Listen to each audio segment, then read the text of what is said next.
আসসালামু আলাইকুম, শুভ সকাল। আপনারা কেমন আছেন? আলহামদুলিল্লাহ, আমি তো ভালো আছি। এখন আসলাম রান্না বান্না করতে। এখন ভাতটি বসায় দিব। বিসমিল্লাহ। গরম পানি দিয়ে দিচ্ছি।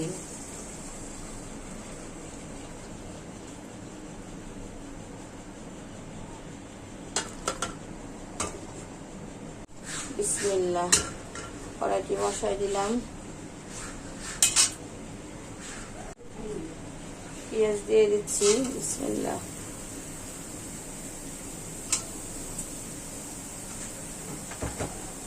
এটা হচ্ছে চিংড়ি মাছ। চিংড়ি মাছটা আমি দিয়ে দিচ্ছি। বিসমিল্লাহ।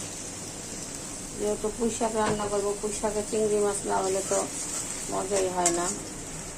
মাছটা লাল হোক। গ্যাস নাই, একেবারে গ্যাস নাই, এক ফোঁটা গ্যাস। একটা চুলা কিছুই লড়ে চড়ে না। এখানে আছে হলুদ, মরিচ, লবণ। শাকে বেশি মশলা দিতে হয় না, দিয়ে দিলাম।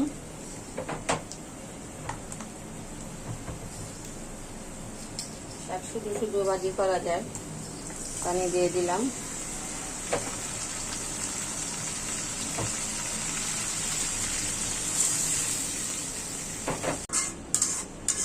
মশলাটা কষানো হোক, একটু হলুদের গন্ধ চলে যাক, তারপর শাক দিয়ে দেব। আমার ভাতটি হয়ে গেছে।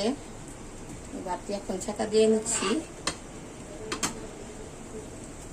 মশলাটা কষানো হয়ে গেছে। এখানে একটু কাঁচা ডান্ডি আছিল, সামনে গেছিলাম আগার, ওটা সিদ্ধ করে নিনি, এভাবে দিয়ে দিলাম।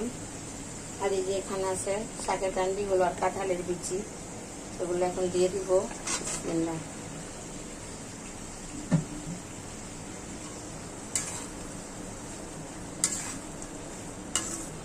পুঁই শাকের ডান্ডি আর লাউ শাকের ডান্ডি খেতে অনেক ভালো লাগে।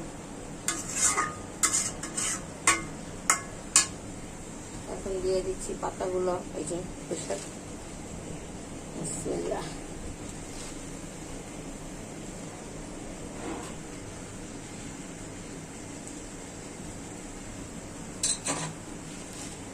কড়াইটা এখন ভরে যাবে, একটু পরে অর্ধেক করে দিব। ঢেকে দিই, পরে নেমে দিব। কড়াইটি বসায় দিচ্ছি, দিয়ে দিচ্ছি পেঁয়াজ, একসাথে বসায় দিলাম। এখন দিব তেল। এটা আমি রুই মাছ রান্না করব। পেঁয়াজটি লাল হতে থাক। মশলাটা কষানো হয়ে গেছে, তেল উপরে চলে আসছে। এখন মাছ দিয়ে দিচ্ছি। বিসমিল্লাহ।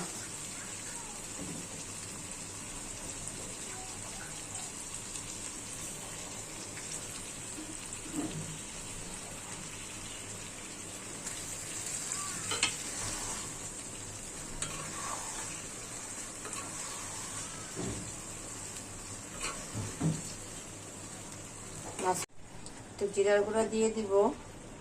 পানি দিয়ে দিচ্ছি মাছে। জিরা দিয়ে দিলাম, ভিতরে মশলার সাথে একসাথে ঢুকবে। নামানোর আগে ধনিয়া পাতা দিয়ে দিব।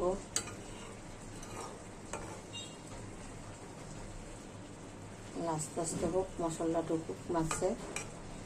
আমার পুঁই শাকটি হয়ে গেছে। এইভাবে করে রান্না করে নিয়েছি। মরিচ হলুদ অনেক কম দিয়েছি, লাল খেতে পারে না। আজকে তরকারিতে দেখতেছি অনেক লাল হয়ে গেছে। এটা আর একটু পানি শুকবে, তারপর নামিয়ে ফেলবো। ফাইনাল লুক দেখাই দিলাম, বাকিটুকু আর দেখাবো না। শাকে পানি খাই না তো, আবার আর একটু শুকালে নামাই ফেলবো।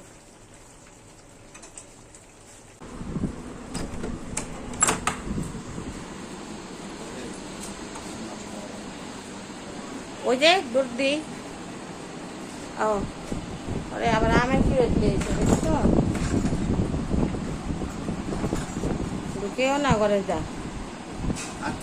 কই চিপা জায়গা।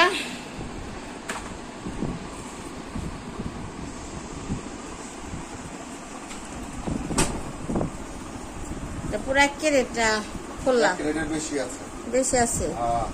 মানে পেপারটা দিলে তার উঁচা হয়, পেপার ছাড়া। আর ওজনে লিখছো? ওজনে লিখছো কয়েক কেজি? এখানে 25 কেজি। আচ্ছা, এই যে বেচারা কত কষ্ট করে আমটি নিয়ে আসছে, বেচারার একটু দেখায় দিই। ফ্রিজ থেকে মাংসটি আজকে ভিজে নিয়েছি। এই মাংসটি আমি কোরমা পাকাবো, তাই তার জন্য এটা প্রথম থেকে যে দেখাচ্ছি, সম্পূর্ণ ভিডিওটি দেখাবো কিভাবে কোরমা পাকাতে হয়। এটাকে আমরা ঢাকায় ভাষায় বলে চর্বির মাংস। চর্বির মধ্যে আমরা মাংসটি ডুবাই, এটা দেখবেন। প্রথম থেকে আপনাদের দেখাচ্ছি। এই যে আমার আম্মু মাংসগুলো কেটে নিচ্ছে। যে পোটলাটা দেখেছিলাম ওটা মানে এখান থেকে নিয়ে নিয়ে কেটে কেটে ওখানে রাখতেছে, ওগুলো কাটবে। তারপরে এটা ধুয়ে, ভালো করে ধুয়ে আদা রসুন দিয়ে চুলায় সিদ্ধ বসাবো, দেখাবো সব কিছু।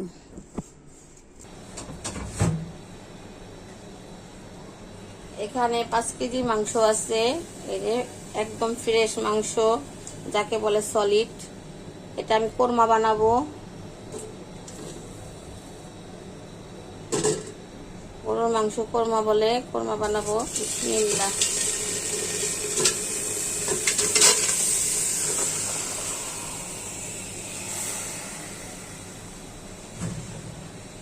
এখানে দেখলেন না এতগুলা মাংস, কালকে দেখবেন এটার অর্ধেকও নাই। কারণ কি, গরুর মাংস আর বিশেষ করে কোরবানির মাংসের কোনো আয় নাই। বাজার থেকে যদি 1 কেজি মাংস, 1/2 কেজি মাংস কিনা খাওয়া যায়, তাও মনে করেন একটা ছোট সংসার হয়ে যায়। আর কুরবানির মাংস 5 কেজিও চুলায় বসাইলে ওটা হয়ে যায় 1 কেজি। আমার এই মাংসটি দেখতেছেন কোন পর্যন্ত এখন, কালকে দেখবেন একদম পাতিলের নিচে। এই যে এখানে পরিমাণ মতন লবণ দিয়ে দিচ্ছি।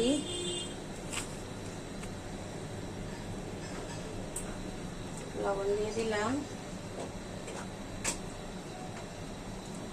এখন দিয়ে দিব আদা রসুন বাটা।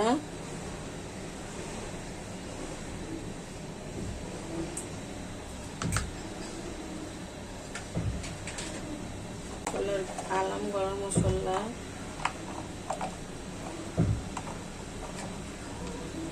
এই যে গরম মশলা আর এলাচ এটি দিয়ে দিচ্ছি।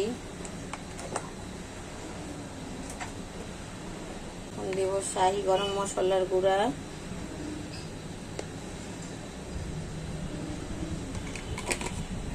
পরিমাণ মতো দিলাম। এখন দিয়ে দিব পানি। বিসমিল্লাহ। এটা মনে করেন 3 থেকে 4 দিন আমি জাল দিব। এভাবে করে 3-4 দিন আমি জাল দিব। তারপরে গোশতটা যখন নরম হয়ে যাবে, গলে ছোট হয়ে যাবে, তখন আমি এটা চর্বির মধ্যে দেব। আমি যে ঈদের মধ্যে বানাইছিলাম, এতদিন আমার ছেলে মেয়ে খেয়ে শেষ হয়ে গেছে। এই যে দেখাতে পারতাছি কিনা, ফাইনালি বোঝাইতে পারতাছি কিনা, একদিন আমি পরিবেশন করে দেখাবো। এই যে আমার প্রায় শেষের দিকে, তার জন্য আবার নতুন করে বানাচ্ছি। এরকম চর্বির মধ্যে ডুবায় রাখতে হয়, দেখাবো, পুরো ভিডিও দেখাবো।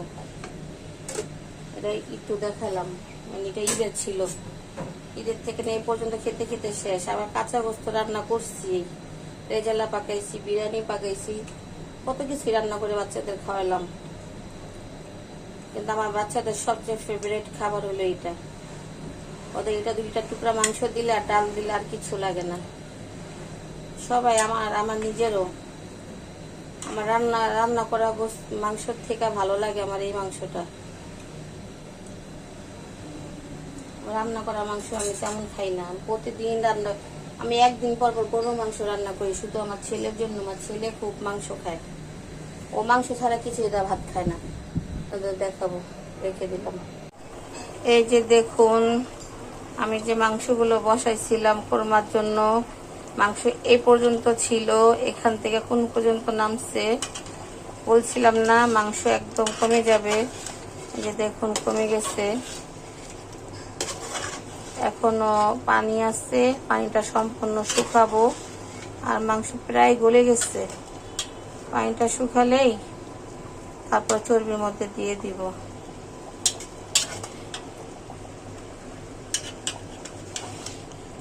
দেখুন, এই যে আমাদের সেই কোরমা মাংস এই যে এখন জমে আছে, মাত্র চুলায় বসালাম, পরে কিছুক্ষণ পরে আবার দেখাবো আর আজকে পরিবেশন করে দেখাবো। এই যে আমার কোরমা মাংসটি দেখেন, এখন এটা পরিবেশন করে দেখাবো। দেখেছেন, এটাকে বলে কোরমা মাংস। গরম হোক, পরিবেশন করে দেখাবো। এই হচ্ছে কোরমা গোস, এই যে আপনাদেরকে দেখাচ্ছি। কোরবানির গোস এভাবে করে কোরমা করে রাখলে যদি ভালো না লাগে রান্না করতে, এক টুকরা মাংস একটু ডাল হলে খাওয়া যায়। রান্না বান্না করা অনেক সময় মনে চায় না, অনেক সময় অসুস্থ থাকে মানুষ, তাহলে এইভাবে যদি মাংস যদি চর্বি নিচে ডুবিয়ে রাখেন কোরমা করে, তাহলে মনে করেন কিছু রান্না করতে হয় না, একটু ভাত একটু ডাল হলেই হয়ে যায়। আমার বাচ্চারা অনেক পছন্দ করে, এমনকি আমিও পছন্দ করি। আমার বাচ্চাদের আমি সবসময় এটা করে খাওয়াই। কোরবানি মাংস শেষ হওয়ার পরেও আমি আবার মাংস দোকান থেকে কিনে এনে, মানে বাজার থেকে কিনে এনে আমি এভাবে রান্না করে রাখি। আমার ঘরে সবসময় কোরমার মাংস থাকেই। এমনিতে আমি কাঁচা মাংস রান্না করবই, আবার এই কোরমা করেও রেখে দিব। রেখে দিলে আমার বাচ্চারা মাঝে মাঝে এটাও খায়, আবার রান্না করা মাংসও খায়। এই এভাবে করে রান্না করে খাবেন। ভিডিওটি ভালো লাগলে লাইক করবেন, কমেন্ট করবেন, শেয়ার করবেন। আর আপনারা মনে ভিডিওটি ভালো লাগে না, দেখেন না, কোনো কমেন্ট আসে না, কী ধরনের ভিডিও দেখলে আপনারা ভালো লাগবে কমেন্ট করবেন, সেভাবে আমি করার চেষ্টা করব। আর ভুল হলে ক্ষমা করে দিবেন। সব দেখাচ্ছি। এই যে দেখুন, ধরলেই ভেঙে যায়, এই যে ধরলেই ভেঙে যায়, এই যে ধরলেই ভেঙে যায়, দেখছেন? এত সব থাকে, কোনো শক্ত নাই। এই যে ধরলেই ভেঙে যাবে, এই যে দেখছেন, ধরলেই ভেঙে যায়, একদম সব থাকে মাংসগুলো। অনেকের মাংস শক্ত হয়ে যায়, চাবালে দাঁত ব্যথা করে, কিন্তু আমরা মাংসের একদম সব বানায় ফেলাই, ধরলেই ভেঙে যাবে রান্না মাংস। আল্লাহ হাফেজ।